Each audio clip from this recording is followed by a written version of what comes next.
ሰላም ሰላም የተወደዳችሁና የተከበራችሁ የሆኑ ስፖርት አድማጭ ተመልካቾቻችን እንደምን አደራችሁ። የለተሰኘው የጧት ስፖርታዊ መረጃዎችን ከአሁን ስፖርት ይዘን መጥተናል። በርካታ መረጃዎችን ነው ይዘን እየመጣ ነው። በተለይም እንግዲህ ትናንትና ተጠባቂ ጨዋታዎች አሉ። የለንደን ደርቢን ጨምሮ እንግዲህ ማንቸስተር ዩናይትድ ከሜዳቸው ውጭ እያደረጉትን ጨዋታ እንዲሁ የምንመለከት ነው የሚሆነው። በተለይም በለንደን ደርቢ እጅግ በጣም አስገራሚ ውጤት የተመዘገበበትን ጨዋታ ትላንትና ምሽት ላይ እየተመለከትነው ነው። በተለይም ቼልሲ በሜዳውና በደጋፊዎቹ ፊት እንግዲህ ቀይ ካርድ ተመልክቶ አንዳቸው የወጣበት እጅግ በጣም አስገራሚ ጨዋታ በስፋት የምንመለከት ይሆናል። ማንቸስተር ዩናይትድም ከሜዳቸው ውጪ እንግዲህ 2-1 ማሸነፍም ችሏል። የአርነ ስሎት ሊቨርፑልም እንዲሁ ወደ ድል መመለሱን ነው በትላንትናው ዕለት ማረጋገጥም የቻለው። ሌሎች ጨዋታዎችንም የምንመለከት ነው የሚሆነው።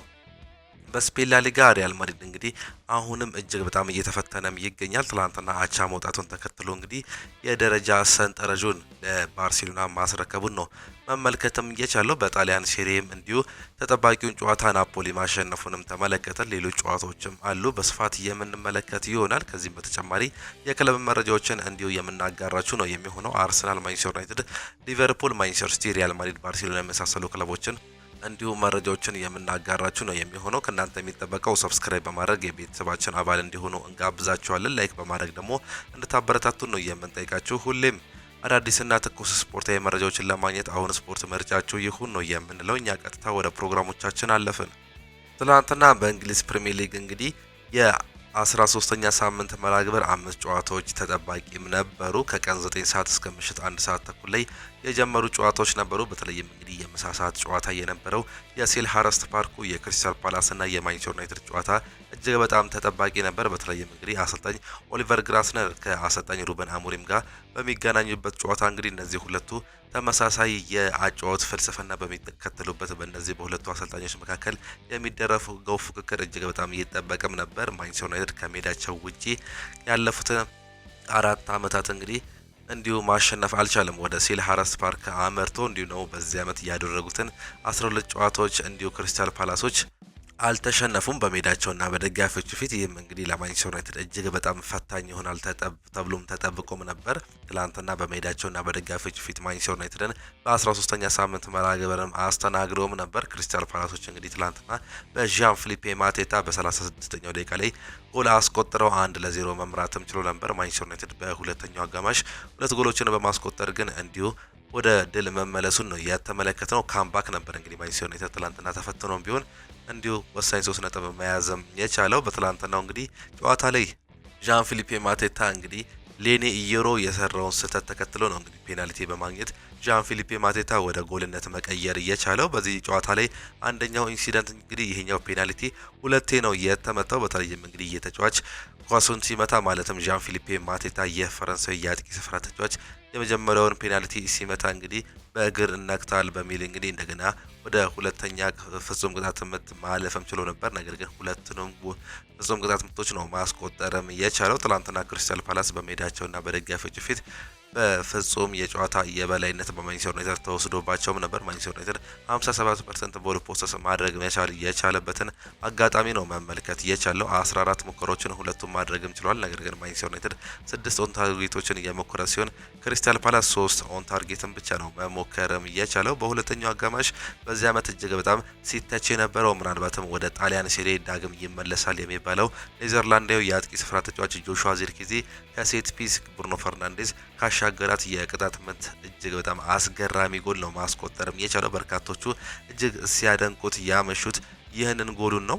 የተጫዋች በተለይም እንግዲህ ያለፈውን ጨዋታ እጅግ በጣም ደካማ እንቅስቃሴ ማድረጉን ተከትሎ በዚህ ጨዋታ ላይ የመሰለፍ እድል ሊሰጠው አይገባም ሲሉ ያነሱም ነበር። ነገር ግን አሰልጣኝ ሩበን አሞሪም ይህ ሊሆን አይገባም፣ ይህ ተጫዋች እጅግ በጣም ጥሩ እንቅስቃሴ ማድረግ የሚችል ነው፣ ወደ አሰላለፍ እንመልሰዋለን፣ ይህ አሁንም ይጫወታል ሲሉ ገልጸውም ነበር። በትላንትናው ላይ ምን ያህል አስፈላጊ እንደሆነ እንግዲህ በጨዋታው ላይ አስመስክሯል። በሁለተኛው አጋማሽ ላይ ወሳኛዋንና የአቻነቷን ጎል ማስቆጠርም ቻለ። እንዲሁ በ63ኛው ደቂቃ ላይ ሜሰን ማውንት እንግዲህ እንዲሁ ብሩኖ ፈርናንዴዝ አሲስት ያደረገለትን ኳስ ማስቆጠርም ችሏል። ይህ በርካቶቹ ወደ ጭቅጭቅ እያስቆጠረው ወይም ደግሞ የገፋቸው ቢሆንም እንግዲህ ይህ እንደገና ሌላኛው ሴት ፒስ የቅጣት ምት ጎል እንዲሁ ለማንቸስተር ዩናይትድ ወሳኛዋንና ሁለተኛዋን ጎል በማስቆጠር ወሳኛዋን 3 ነጥብ እንዲወስዱ ምክንያት መሆኑም ችሏል። ከጉዳት የተመለሰው ሜሰን ማውንት እንግዲህ ወሳኛዋን የሁለተኛ ጎል በማስቆጠር ማንቸስተር ዩናይትድ 3 ነጥብን እንዲወስድ መንስኤ መሆኑን ነው በትላንትናው ዕለት እንዲሁ ያስመለከተን። ትላንትና ማንቸስተር ዩናይትድ ምንም እንኳን ከሜዳቸው ውጪ ወደ ሴልኸርስት ፓርክ ስቴዲየም ወደ ሌላኛው የለንደን ክለብ ሄደው ጨዋታቸውን ቢያደርጉም እንግዲህ ወሳኙን 3 ነጥብ መያዝ መቻላቸውን ነው የተመለከትነው። በዚህም የተነሳ የደረጃ ሰንጠረዣቸውን ማሻሻል መቻላቸውን በትላንትናው ዕለት ያረጋገጡበትን አጋጣሚም ተመልክተናል። ማንቸስተር ዩናይትድ እንግዲህ ደረጃውን በማሻሻል አሁን ከፍ ማለትም ችሏል። በዚህም 21 ነጥብ በመያዝ እንግዲህ 7ኛ ደረጃ ላይ ነው መቀመጥም የቻለው አንድ ንጹህ ጎል በመያዝ ክሪስታል ፓላስ ዝቅ ማለትም ችሏል። በዚህም እንግዲህ ወደ 9ኛ ደረጃነት ዝቅ ማለት የቻለበትን አጋጣሚ በትላንትናው ዕለት ማረጋገጡን ነው በእነዚህ በሁለቱ ክለቦች መካከል የተመለከትነው። ከጨዋታው በኋላ እንግዲህ የተለያዩ አንዳንድ ሀሳቦችም ተነስተውም ነበር። ከነዚህ መካከል እንግዲህ በዚህ ዓመት ከቆሙ ኳስ እነማን ብዙ ግብ አስቆጠሩ የሚለውን ስንመለከት እንግዲህ በዘንድሮ የውድድር ዓመት በሊጉ ከቆመ ኳስ ከማንቸስተር ዩናይትድ በላይ በርካታ ግቦችን ያስቆጠረም ክለብ የለም። ማንቸስተር ዩናይትድ በዚህ ዓመት ከአርሰናል እኩል 10 የቆሙ ኳሶችን ማስቆጠርም ችሏል። ከፕሪሚየር ሊግ ክለቦች ቼልሲ በቆመ ኳስ ጎል ያላስቆጠረ ቀጣዩ ክለብ መሆኑን ነው የተመለከት ነው። ጎል ያስቆጠረ ሌላው ቀጣዩ ክለብ መሆኑን ነው የተመለከትነው። እነማን አስቆጠሩ የሚለውን ስንመለከት አርሰናል እንዲሁም ደግሞ ማንቸስተር ዩናይትድ 10 ጎሎችን ከሴት ፒስ ወይም ደግሞ ከቆሙ ኳሶች ማስቆጠርም ችሏል። ቼልሲ 8 ጎሎችን እንዲሁም ደግሞ ክሪስታል ፓላስ 7 ጎሎችን ማስቆጠሩን ነው የተመለከትነው። ትላንትና ማንቸስተር ዩናይትድ እንግዲህ 2 ከቆሙ ኳሶች በማስቆጠር ነው ወሳኛን 3 ነጥብ መያዝም የቻለው። ከጨዋታው በኋላ አሰልጣኝ ሩበን አሞሪም የቆሙ ኳስ በጣም አስፈላጊ ነው ሲሉም ገልጸዋል። ድሉም ይገባናል ሲሉም የገለጹት የማንቸስተር ዩናይትድ ዋና አሰልጣኝ ሩበን አሞሪም የቆመ ኳስ በሊጉ በጣም አስፈላጊ ነው ሲሉም እንዲሁም ገልጸውታል። በሊጋችን ውስጥ የቆመ ኳስ በጣም አስፈላጊ ነው ያሉት አሰልጣኙ ምክንያቱም ከሁሉም ተጋጣሚዎች ጋር በጣም ከባድ ያደርገዋል ሲሉም ገልጸዋል። አክሎም የቆመ ኳስ አጠቃቀም ላይ ካልሰራ ቀድመህ ጨዋታውን ተሸንፋል እንዲሁ ሲሉ ነው መግለጽም የቻሉት። እዚህ ላይ በጣም ብዙ እንሰራለን፣ ምክንያቱም ለመስራት ብዙ ጊዜ ገና አለን፣ ብዙ እንማራለን ሲሉ አሰልጣኙም ተናግሯል። ስለ ጨዋታው ያነሱት አሰልጣኙ 3 ነጥቡ ይገባናል፣ ለደጋፊዎች በጣም ደስተኛ ነኝ፣ ጨዋታውን ለማሸነፍ ነበር መግባት እየፈለግ ነው፣ እንዲሁም ደግሞ ማሸነፍም እንዲሁም ደግሞ ማድረግም ችለናል፣ ይህ ለእኛ እጅግ በጣም አስደሳች ነገር ነው ሲሉ ነው አሰልጣኝ ሩበን አሞሪም ከጨዋታው በኋላ መናገርም የቻለው። ትላንትና እንግዲህ የጨዋታው ኮከብ የነበረው ብሩኖ ፈርናንዴዝ 2 አሲስቶችን በማስመዝገብ እንግዲህ ለማንቸስተር ዩናይትድ ወሳኛን ጊዜዎችን እንዲሁ ማሳለፍ መቻሉን ነው እየተመለከት ነው። ሌላኛው 11 ሰዓት ከሩብ ላይ የጀመሩ ጨዋታዎችም ነበሩ። ዌስትሃም ዩናይትድ ከሊቨርፑል ጋር ያደረጉት ጨዋታ ተጠባቂ ነበር። በተለይም አሰልጣኝ ኑኖ ስፕሪንቶ ሳንቶኒ የቀጠረው ዌስትሃም ዩናይትድ ያለፉትን 3 ጨዋታዎች እንግዲህ አልተሸነፈም ነበር። ሊቨርፑልን ደግሞ በተጋጋራኒው ስንመለከት ሽንፈት ውስጥ የገባ ቲም እንደነበረም ተመልክተናል። በተለይም በአንፊልድ ያደረጉትን ተከታታይ 2 ጨዋታዎች መሸነፋቸውን ተከትሎ እንግዲህ ወደ ቀውስ እያመሩ ይሆን የሚሉ ጥያቄዎች በርካቶቹም ያነሱም ነበር። ትላንትና ሊቨርፑል ግን ከሜዳቸው ውጪ ወደ ድል የተመለሱበትን አጋጣሚ ነው እንዲሁ ማረጋገጥም የቻሉት 2-0 በሆነ ውጤት ማሸነፍም ችሏል። በዚህም እንግዲህ የደረጃ ሰንጠረዣቸውን እንዲሁ ማሻሻል መቻላቸውን ነው እየተመለከት ነው። በእንግሊዝ ፕሪሚየር ሊግ ከፍተኛ ወይም ደግሞ ብዙ ገንዘብ የወጣበት አሌክሳንደር አይዛክ ትላንትና የመጀመሪያ ጎሉን እንዲሁ ለሊቨርፑል ማስቆጠርም ችሏል። በ60ኛው ደቂቃ ላይ ኮዲ ጋክፖ አሲስት ያደረገለትን ኳስ አሌክሳንደር አይዛክ ማስቆጠር መቻሉን እንግዲህ ይህ ለአሌክሳንደር አይዛክ በርካታ ነገር እየጠቀመዋል እየተባለም ይገኛል። በተለይም ከጎል ጋር ለራቀው ይህ ትውልደ ኤርትራዊ ተጫዋች እንግዲህ ምናልባትም በሚቀጥሉት ጊዜያት እንዲሁ ወደ ቀድሞ አቋሙ የሚመለስበትን አንድ እድል ያገኘ ይመስላል ሲሉ ነው እየገለጹ የሚገኙት። ያለፉት ጨዋታ አለማስቆጠሩን ተከትሎ እንግዲህ በርካታ የዓለም መገናኛ ብዙሃን እሱን ሲተቹት ነበር። ትላንትና ግን የመጀመሪያውን ጎል ማስቆጠርም ችሏል። እንዲሁም ደግሞ ኮዲ ጋክፖ ሁለተኛውን ጎል በ92ኛው ደቂቃ ላይ ማስቆጠርም ችሏል። ጆ ጎሜዝ ነው ለዚህ ጎል እንግዲህ መንስኤ መሆኑም የቻለው አሲስት ማድረግም የቻለው። ትላንትና እጅግ በጣም የሚገርመው ዌስትሃሞች እንግዲህ በሜዳቸውና በደጋፊዎች ፊት 7 ሙከራዎችን አድርገው አንድም ኢላማቸውን የሞከረ የጠበቀ ሙከራ ማድረግም አልቻሉም። በተቃራኒው ሊቨርፑሎች 9 ሙከራዎችን አድርገው 5ቱ ኦን ታርጌትም ነበሩ። በጨዋታው ላይ 84ኛው ደቂቃ ላይ ሉካስ ፓኬታ በሁለተኛ ቢጫ ካርድ እንግዲህ ከሜዳ መውጣት መቻሉን ነው የተመለከት ነው። ይህ ተጫዋች ቀይ ካርድ መመልከቱን ተከትለው ሐሙስ በሚደረገው የማንቸስተር ዩናይትድ እንዲሁም ደግሞ የዌስትሃም ጨዋታ ላይ እንደማይገኝም ተረጋግጧል። ይህ ለማንቸስተር ዩናይትድ ሌላኛው ጥሩ ዜና ነው። ይህ ብራዚላዊ ተጫዋች እንግዲህ በዌስትሃም ቤት እጅግ በጣም የማይነካ ወሳኝ ተጫዋች እንደሆነም ይታወቃል። በዚህም የተነሳ እንግዲህ በዛ ጨዋታ ላይ ማንቸስተር ዩናይትድ የሚያደርገው ጨዋታ ላይ እንግዲህ እንደማይገኝ ነው እየተረጋገጠም የሚገኘው። አሰልጣኝ አርነ ስሎትም እንግዲህ ከጨዋታው በኋላ ማለትም ከድሉ በኋላ እጅግ በጣም ደስተኛ ነኝ፣ ይህ ይገባናል ሲሉ መናገራቸውን ነው መመልከትም የቻለው። እጅግ በጣም ጥሩ እንቅስቃሴ ማድረግም ችለናል፣ እንዲሁም ደግሞ ወደ ድል ተመልሰናል። በዚሁ መቀጠል እንፈልጋለን። ያለፉትን ጊዜያት ማሰብ አልፈልግም፣ ነገር ግን የነገሮችን ማስተካከል እፈልጋለሁ ሲሉም ገልጸዋል። ተጫዋቾቹም እንዲሁ ይህ ድል እጅግ በጣም ጥሩ መነሳሻም ይሆንናል፣ በዚሁ የምንቀጥል ይሆናል ሲሉ መናገራቸውን ነው የተመለከት ነው። ሌላኛው በተመሳሳይ በዚህ ሰዓት በተደረገ ጨዋታ ስንመለከት ኖቲንጋም ፎረስት ከብራይተን ኤንድ ሆቭ አልቢዮን ጋር ያደረጉትን ጨዋታ ብራይተን ከሜዳቸው ውጪ 2-0 በሆነ ውጤት እንግዲህ አሸንፈው መመለስም ችሏል። ወደ ሲቲ ግራውንድ ሄደው ነው እንግዲህ ይህን ጨዋታ ማሸነፍ የቻሉት። ዲኮፐር እንዲሁም ደግሞ ሲዝማስ ነው ጎሎችን ማስቆጠርም የቻሉት። በዚህም የተነሳ ብራይተን አሸንፈው መመለስም ችሏል። አስቶን ቪላም በሜዳቸው እንግዲህ በቪላ ፓርክ ወልቨርሃምፕተንን አስተናግደው በካማራ ብቸኛ ጎል 1-0 ማሸነፍም ችሏል። ወልቨርሃምፕተን እንግዲህ በዚህ ዓመት እጅግ በጣም እየተፈተነ የሚገኝ ክለብ እንደሆነም ይታወቃል። የሊጉን ግርጌ የያዘው ወልቨርሃምፕተን ትናንትናም ሌላኛውን ሽንፈት ማስተናገድም ችሏል። በ13 ጨዋታዎች እንግዲህ 2 ነጥብ ብቻ ነው መሰብሰብም የቻለው። አስቶን ቪላ ትናንትና ማሸነፉን ተከትሎ 24 ነጥብና 5 ንጹህ ጎል በመያዝ እዛው አራተኛ ደረጃ ላይ መቀመጥ መቻሉን ነው የተመለከት ነው። በአሰልጣኝ ኡናይ ኤምሬ የሚመራው አስቶን ቪላ በዚህ ዓመትም ጥሩ እንቅስቃሴ እያደረገም ይገኛል። ሌላኛው በርካቶቹ ሲጠብቁት የነበረው የምሽት የስታንፎርድ ብሪጅ የለንደን ደርቢ ጨዋታም ነበር። በርካቶቹ እንግዲህ እየጠበቁትም ነበር። አሰልጣኝ ኤንዞ ማሪስካ ከአሰልጣኝ ሚኬል አርቴታ ጋር የተፋጠጡበት፣ ቼልሲ ከአርሰናል ጋር የለንደኑን እንግዲህ ሰማያዊ ነች ወይስ ደግሞ ቀይ ነች የሚለውን ክርክር ይለያል የተባለው ጨዋታ በዚህ ዓመት ተደርጓል። የመጀመሪያውም ጨዋታ ቼልሲ ከአርሰናል ጋር ያደረጉትን ጨዋታ አንዳቻ በሆነ ውጤት ማጠናቀቅ መቻላቸውን ነው የተመለከትነው። ትላንትና እጅግ በጣም ጥሩ እንቅስቃሴ ወይም ደግሞ ከፍት የነበረውን ጨዋታ እንግዲህ በሁለቱም ክለቦች መካከል እንዲሁ ተመለከትን። ይህ ትልቅ ጨዋታ እንግዲህ ሳቢ እንደነበር በርካቶችም ይገልጻሉ። በሁለቱም ክለቦች መካከል እንግዲህ ተፈራርተው ወይም ደግሞ ተከላክለው ከመጫወት ይልቅ ክፍት የነበረ ሁለቱም ብዙ ሙከራዎችን ማድረግ የቻሉበትን ጨዋታ እንዲሁ አስመልክቶናል። ቼልሲዎች እንግዲህ በተለይም የመጀመሪያውን አጋማሽ ብዙ ሙከራዎችን አድርገው ነበር። በርካታ እድሎችን ለመፍጠርም ሲሞክሩም ነበር። አርሰናሎችም ያገኟቸውን አጋጣሚዎች ለመጠቀም ሲሞክሩ እንደነበር ነው መመልከት የቻለው። ነገር ግን የጨዋታውን ኢንሲደንት የቀየረች ደቂቃ 38ኛው ደቂቃ ላይ ደረሰች። በዚህ ዓመት እጅግ በጣም ድንቅ አቋሙን ሲያሳይ የነበረው ኢኳዶራዊ ተጫዋች ሞይሴስ ካይሴዶ ያልተገባ ጥፋት እንግዲህ ሚኬል ሜሪኖ ላይ መስራቱን ተከትሎ ቢጫ ካርድ ተመለከተ። ነገር ግን ይህ ቢጫ ካርድ በቂ አይደለም በማለት እንግዲህ በቫር ተመልክቶ ይህ ተጫዋች ቀጥታ በስትሬት ሬድ ካርድ መውጣትም ችሏል።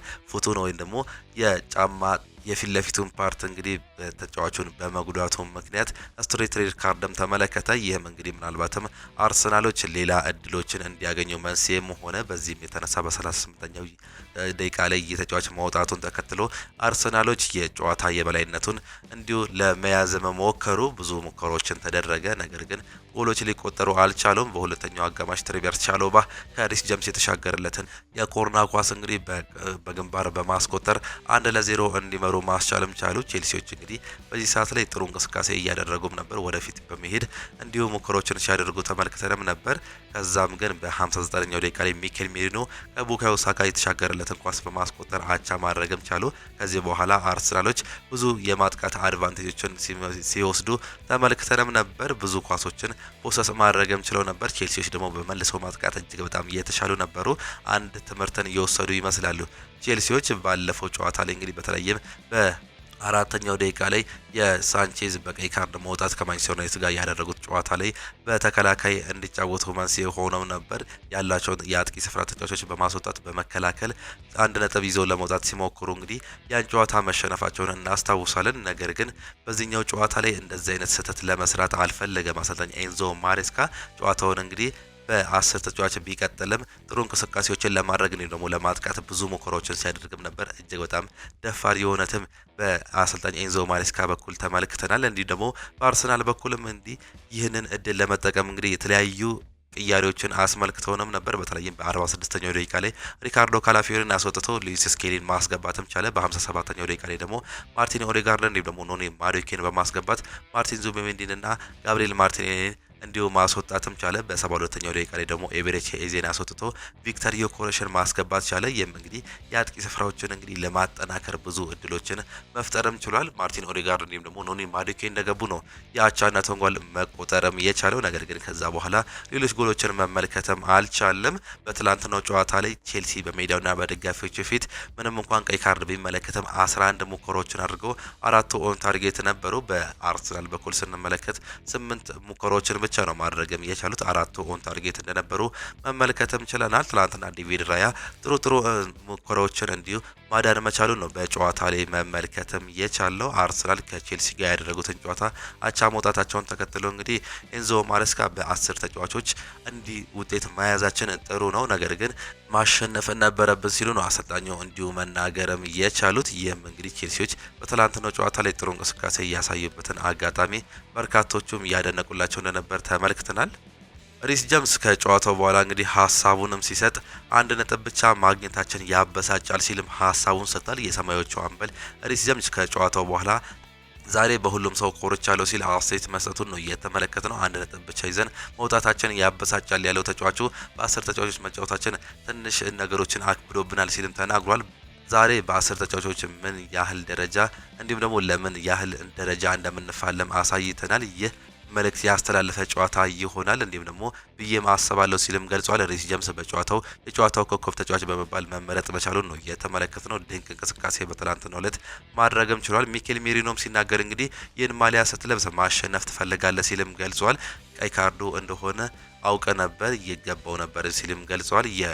አርሰናል ግብ ያስቆጠረው ሚኬል ሜሪኖ ሞይሴስ ካይሴዶ የተመለከተው ቀይ ካርድ ትክክለኛ ነበር በማለትም ነው የተናገረው። ስለ ጨዋታው የተጠየቀው ሚኬል ሜሪኖ በአንድ በኩል ባለማሸነፋችን በጣም ተበሳጭተናል ሲልም ገልጿል። በሌላ በኩል ደግሞ አመቱ ገና ረጅም እንደሚሆን እንዲሁም ደግሞ ስቴዲየሙ ከባድ እንደሆነ እናውቃለን፣ እድሉን ተጠቅመንበታል፣ ቡድኑ ጥሩ አስተሳሰብም አሳይቷል ሲልም ገልጿል። ይህ ማሊያ ስትለብስ ማሸነፍ ትፈልጋለህ ሲልም ገልጿል። ስለ ሞይሴስ ካይሴዶ የተናገረው እንግዲህ እግሬን ተሰምቶኛል፣ ነገር ግን እንደ እድል ሰውነቴ ተለዋዋጭ ነው፣ ቀይ እንደሆነም አውቄ ነበር ሲልም ሀሳቡን ገልጿል። ሚኬል አርቴታም ከጨዋታው በኋላ ሲናገሩ ጋብሪኤል ለበርካታ ሳምንታት ከሜዳ ይርቃል ሲሉ ማረጋገጣቸው ነው እየተመለከት ነው። በጨዋታው ላይ እንግዲህ ሌላኛው ኢንሲደንት የነበረው በተለይም የዊሊያም ሳሊባ በልምምድ ቦታ ላይ እንግዲህ ጉዳት ማስተናገዱን ተከትሎ ከጨዋታ ውጪ እንደነበረም ሌላኛው ያረጋገጥነውም ጉዳይ ነው። ፔሮ ሂንካፔ እንዲሁም ደግሞ ሌላኛው ክርስቲያን ሞስኬራ ነበሩ ትላንትና የመሀል ተከላካይ ተጣምረው መግባትም የቻሉት። የመድፈኞቹ ዋና አሰልጣኝ ሚኬል አርቴታ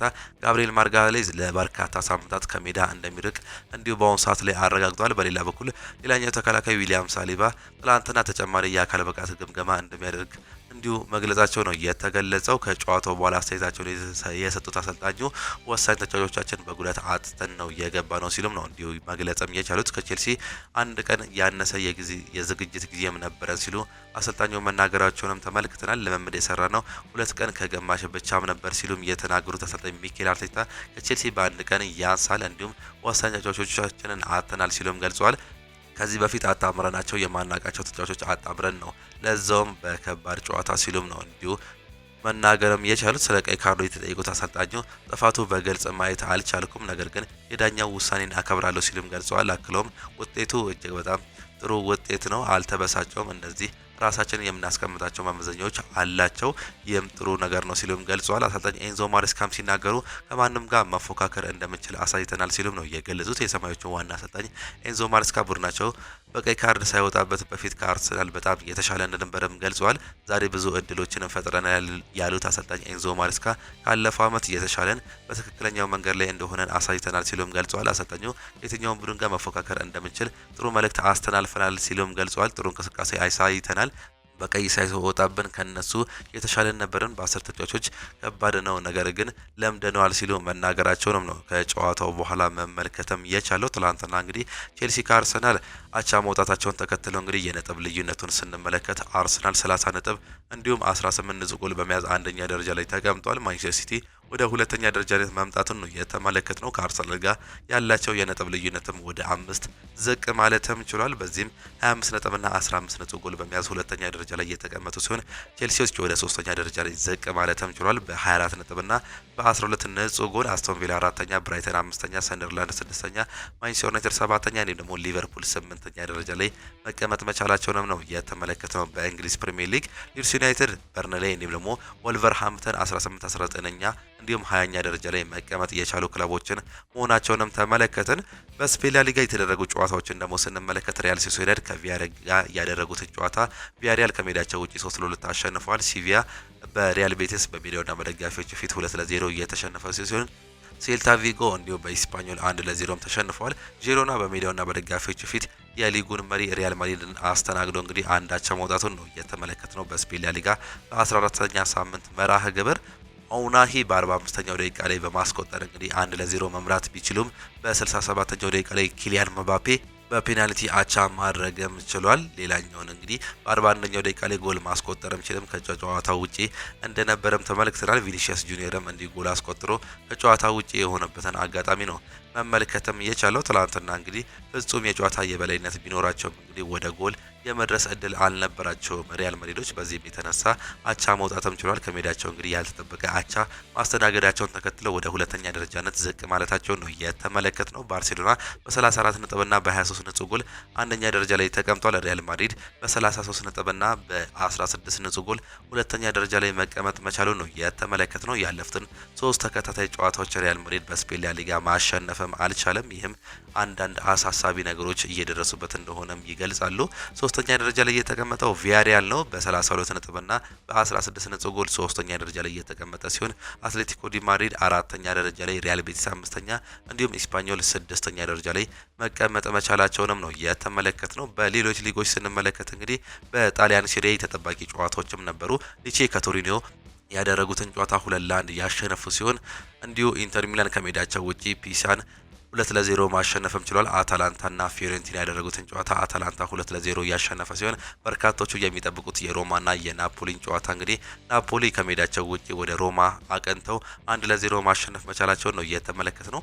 ዴቪድ ኔሬዝ ብቸኛዋን ጎል በማስቆጠር እንግዲህ ናፖሊ ወሳኛዋን 3 ነጥብ እንዲያገኝ መንስኤ መሆንም ችሏል። በዚህም የተነሳ ኤሲ ሚላን በ28 ነጥብና በ10 ነጥብ ጎል አንደኛ ደረጃ ላይ ተቀምጧል። ናፖሊ በ28 ነጥብና በ9 ነጥብ ጎል ሁለተኛ ደረጃ ላይ የተቀመጠ ሲሆን የሊጉ መሪ የነበረው ሮማ ወደ አራተኛነት ዝቅ ማለት መቻሉን ነው የተመለከት ነው። በ27 ነጥብና በ8 ነጥብ ጎል ኢንተር ሚላን ወደ ሶስተኛ ደረጃ ላይ ከፍ ማለትም ችሏል። በ27 ነጥብና በ15 ንጹህ ጎሎች አምስተኛ ቦሎኛ፣ ስድስተኛ ኮሞ እንዲሁም ደግሞ ሰባተኛ ጁቬንቱስ መሆኑን ተመለከትን። ኮሞ እንግዲህ በሴስክ ፋብሪካ ስር በዚህ ዓመት እንግዲህ እጅግ በጣም ድንቅ እንቅስቃሴ እያሳየ የሚገኝ ክለብ መሆኑን እየቀጠለም ይገኛል። በጀርመን ቡንደስሊጋ ሃምበርገር ስቱትጋርትን አስተናግዶ 2-1 አሸንፏል። ኢንትራንክ ፍራንክፈርት ከወልፍስበርግ ጋር ያደረጉትን ጨዋታ አንዳቻ ያጠናቀቁ ሲሆን ፍራይቡርግ ከሜንዝ ጋር ያደረገውን ጨዋታ 4-0 በሆነ ሰፊ ውጤትም ማሸነፍም ችሏል። በፈረንሳይ ሊግ የተደረጉትን ጨዋታ ስንመለከት ስትራስቡርግ ብረስትን አስተናግዶ እንግዲህ 2-1 ተሸንፏል። ሎረንት